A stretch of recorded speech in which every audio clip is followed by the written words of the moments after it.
suis à lui. Et dans sa maison, j'ai trouvé ma place. Je suis enfant de Dieu, je suis à lui. Je suis choisi et affranchi. En toi, je sais qui je suis. Tu es pour moi, pas contre moi. En toi, je sais qui je suis. Je suis choisi et affranchi. En toi, je sais qui je suis. Tu es pour moi, pas contre moi. En toi, je sais qui je suis. Oui, en toi, je sais qui je suis. Il m'a libéré, pas de péché. Je suis enfant de Dieu, je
Bonjour à tous et à tous, nous sommes heureux de nous retrouver. Nous allons prier le Seigneur pour qu'il nous bénisse dans ces moments. Seigneur, conduis ces moments, s'il te plaît, que ta parole puisse être pour nous une parole personnelle, vivante, qui nous apporte des réponses peut-être, Seigneur, et en tout cas un secours dont nous avons besoin.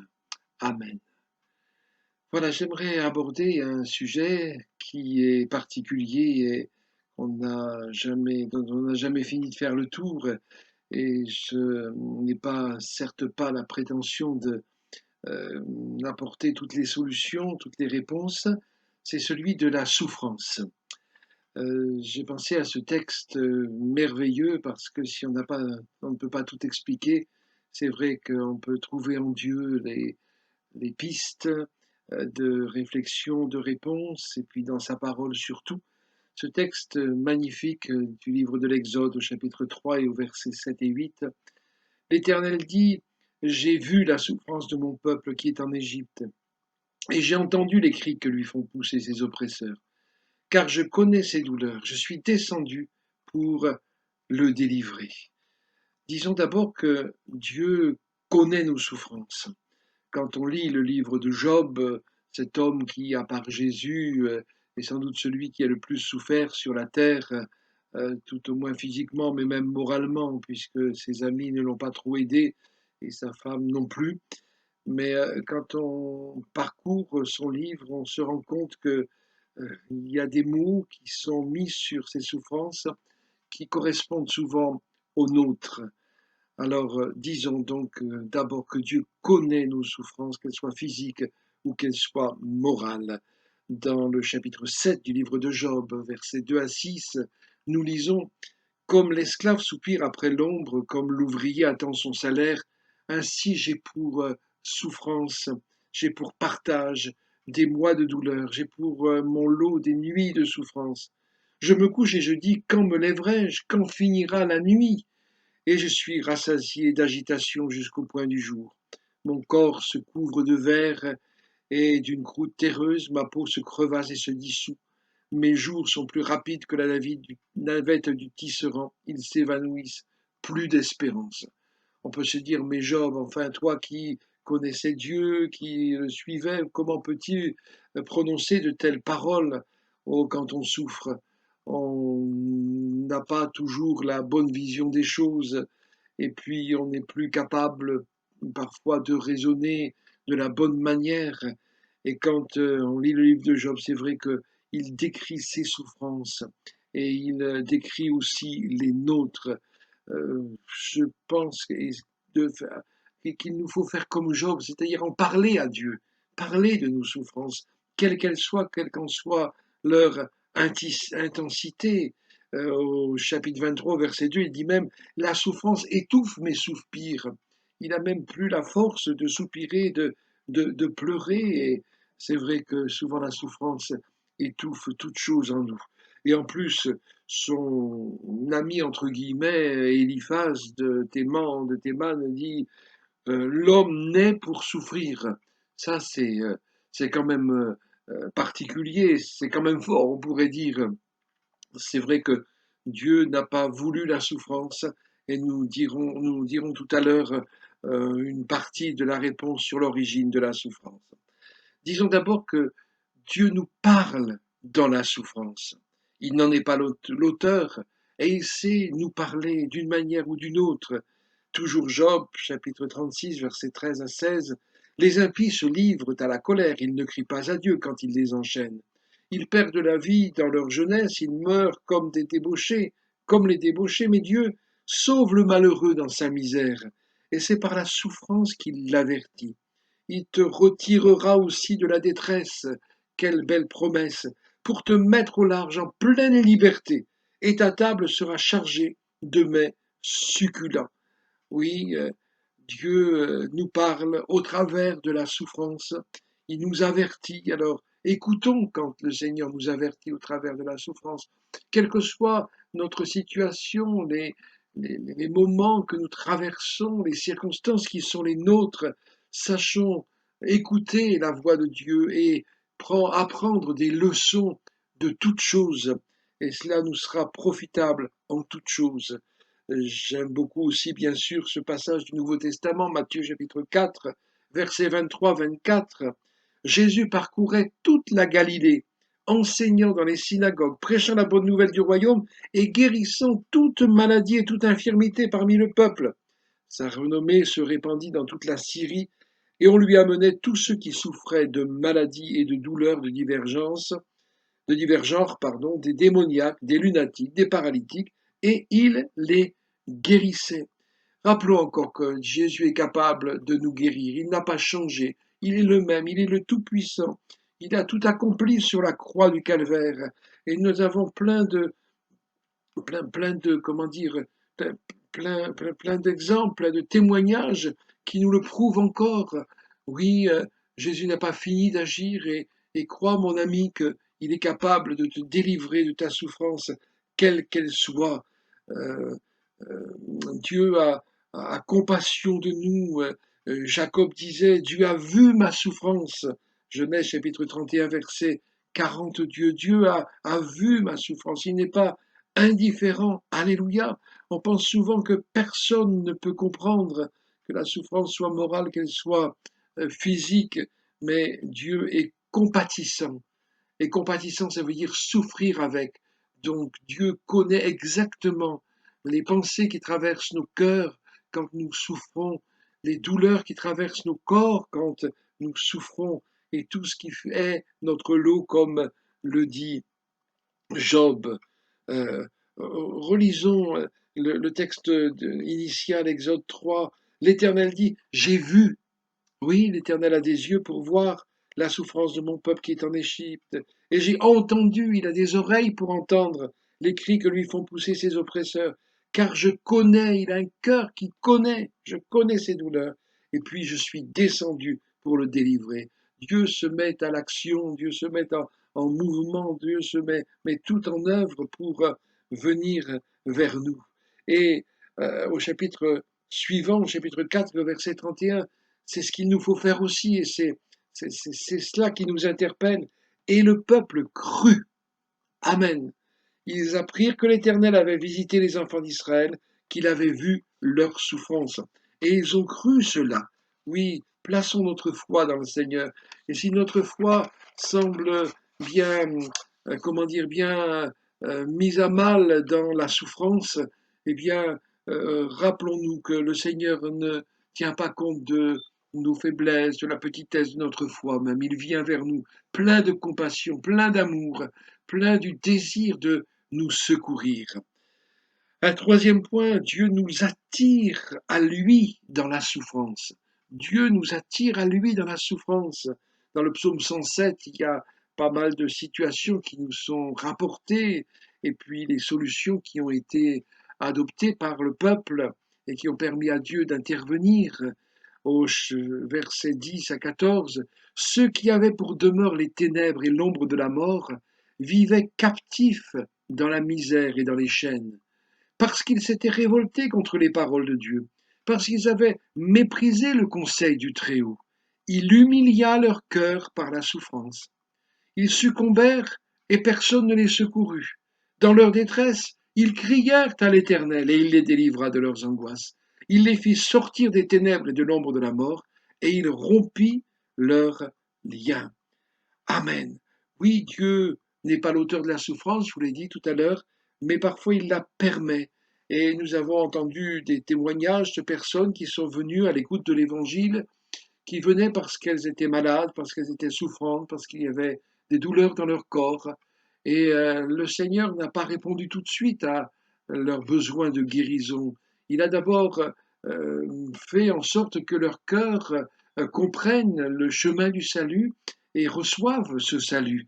Et elles rendent ce témoignage. Heureusement que Dieu ne m'a pas guéri tout de suite, sans quoi je n'aurais pas persévéré et je n'aurais pas trouvé le salut. Alors bénissons Dieu en toutes circonstances et laissons-nous attirer vers lui. Amen. Il nous attire à lui. C'est vrai que l'origine de, ce, euh, de cette souffrance, c'est le péché, nous le savons. Quand Adam et Ève ont doutaient de l'amour de Dieu, de l'amour parfait de Dieu qui voulait les préserver de connaître le mal. Eh bien, ils ont péché, ils se sont détournés de Dieu. Et la peur d'abord, et puis ensuite toutes sortes de souffrances sont entrées dans le monde en même temps que les ténèbres. Mais le Seigneur sait nous humilier par la souffrance et nous aider ainsi à le prier, comme nous venons de le lire, et ensuite à connaître la délivrance.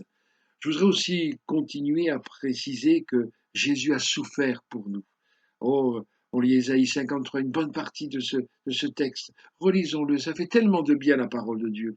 Il s'est élevé devant lui comme une faible plante, il s'agit de Jésus bien sûr, comme un rejeton qui sort d'une terre desséchée. Il n'avait ni beauté, ni éclat pour attirer nos regards, et son aspect n'avait rien pour nous plaire. Méprisé et abandonné des hommes, homme de douleur et habitué à la souffrance. Est-ce qu'on s'y habitue jamais? Semblable à celui dont on détourne le visage, nous l'avons dédaigné, nous n'avons fait de lui aucun cas. Cependant, ce sont nos souffrances qu'il a portées. Alléluia. C'est de nos douleurs qu'il s'est chargé. Et nous l'avons considéré comme puni, frappé de Dieu et humilié. Mais il était blessé pour nos péchés, brisé pour nos iniquités. Le châtiment qui nous donne la paix est tombé sur lui. Et c'est par ses meurtrissures que nous sommes guéris. Alléluia. Nous étions tous errants comme des brebis, chacun suivait sa propre voie, et l'Éternel a fait retomber sur lui l'iniquité de nous tous. Il a été maltraité, opprimé, et il n'a point ouvert la bouche. Semblable à un agneau qu'on mène à la boucherie, à une brebis muette devant ceux qui l'attendent, il n'a point ouvert la bouche. Il a été enlevé par l'angoisse et le châtiment. Et parmi ceux de sa génération, qui a cru qu'il était retranché de la terre des vivants et frappé pour les péchés de mon peuple? On a mis son sépulcre parmi les méchants, son tombeau avec le riche, quoiqu'il n'eût point commis de violence et qu'il n'y eût point de fraude dans sa bouche. Il a plu à l'Éternel de le briser par la souffrance. Jésus a souffert pour que nous puissions être attirés à lui et être sauvés. Quand on lit les divers récits de la croix dans les évangiles, on se rend compte de cette souffrance, on s'en rend un peu compte, bien sûr, nous n'étions pas à la place de Jésus. Il a souffert, il a porté nos douleurs et il a pris sur lui nos péchés. Amen. Et puis un dernier point avant la conclusion, Dieu veut nous délivrer de la souffrance éternelle. Il y a ce texte de l'évangile de Luc au chapitre 16, versets 19 à 31 qui nous parle de cet homme riche. Il y avait un homme riche qui était vêtu de pourpre et de fin lin et qui chaque jour menait joyeuse et brillante vie. Un pauvre nommé Lazare était couché à sa porte, couvert d'ulcères et désireux de se rassasier des miettes qui tombaient de la table du riche. Et même les chiens venaient encore lécher ses ulcères. Le pauvre mourut et il fut porté par les anges dans le sein d'Abraham, dans le paradis. Le riche mourut aussi et il fut enseveli. Dans le séjour des morts, il leva les yeux et tandis qu'il était en proie au tourment, il vit de loin Abraham et Lazare dans son sein. Il s'écria, Père Abraham, aie pitié de moi et envoie Lazare pour qu'il trempe le bout de son doigt dans l'eau et me rafraîchisse la langue, car je souffre cruellement dans cette flamme. Abraham répondit, mon enfant, souviens-toi que tu as reçu tes biens pendant ta vie, et que Lazare a eu les maux pendant la sienne. Maintenant il est ici consolé, et toi tu souffres. D'ailleurs, il y a entre nous et vous un grand abîme. Ça détruit la théorie du purgatoire, bien sûr, afin que ceux qui voudraient passer d'ici vers vous ou de là vers nous ne puissent le faire. Le riche dit, je te prie donc, père Abraham, d'envoyer Lazare dans la maison de mon père, car j'ai 5 frères. C'est pour qu'il leur atteste ces choses, afin qu'ils ne viennent pas aussi dans ce lieu de tourment. Abraham répondit, ils ont Moïse et les prophètes, qu'ils les écoutent. Et il dit, non, père Abraham, mais si quelqu'un des morts va vers eux, ils se repentiront. Et Abraham lui dit, s'ils n'écoutent pas Moïse et les prophètes, ils ne se laisseront pas persuader quand même quelqu'un des morts ressusciterait. Eh oui, nous avons besoin, c'est vrai, de Jésus. Si quelqu'un qui est à l'écoute n'a pas encore fait la paix avec Dieu, c'est le moment de le faire. Il n'y a pas d'autre moyen que de venir vers la croix, de venir au pied de la croix et de se laisser purifier par le sang de Jésus et de croire simplement que par son sacrifice, Jésus nous sauve. Amen. Dans l'Apocalypse, chapitre 2, au verset 11, il est écrit « Celui qui vaincra n'aura pas à souffrir la seconde mort, c'est-à-dire la séparation éternelle d'avec Dieu. » Et pour vaincre, donc celui qui vaincra, il faut se laisser vaincre par l'amour de Dieu, par le message de la croix. Amen. J'aimerais, en conclusion, préciser 2 choses encore. J'espère que je n'ai pas été trop long, mais ce sont des choses tellement importantes et tellement belles. C'est la parole de Dieu. Alléluia. D'abord, il est écrit, c'est toujours Job, chapitre 6, verset 14, et c'est important de se le rappeler pour ne juger personne. Celui qui souffre a droit à la compassion de son ami, même quand il abandonnerait la crainte du Tout-Puissant. Nous ne pouvons pas nous mettre pleinement à la place de celui qui souffre, nous ne pouvons pas ressentir ce qu'il ressent, et s'il a des réactions qui nous semblent déplacées, qui nous semblent pas conformes avec sa foi, pas conformes avec la parole de Dieu, ne jugeons pas, mais ayons compassion et prions pour ceux qui souffrent, et apportons-leur, non pas comme les amis de Job, à qui Dieu reproche leurs paroles, mais sachons apporter des paroles qui viennent du Seigneur. Et puis, quelque chose d'important, il est écrit une bonne douzaine de fois, Dieu compatissant, lent à la colère, riche en bonté et en miséricorde.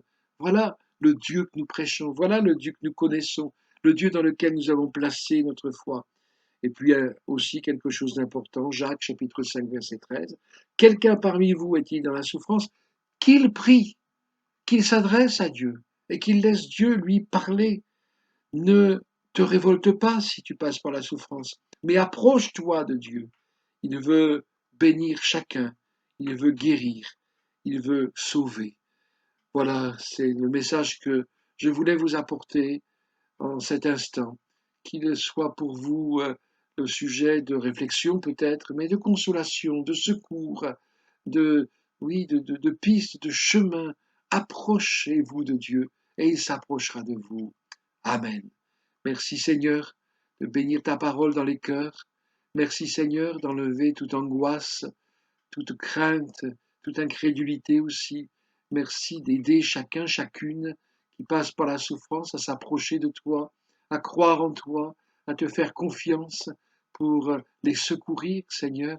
Aide-nous à nous aussi à aider ceux qui souffrent, à ne pas les juger, à ne pas ajouter à leur souffrance, mais à les secourir et à les aider à s'approcher de toi. Merci pour ta parole qui est la vérité.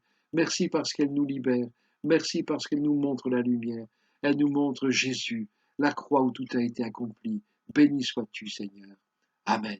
Oui, que le Seigneur soit béni et que chacun d'entre vous soit béni aussi. Amen.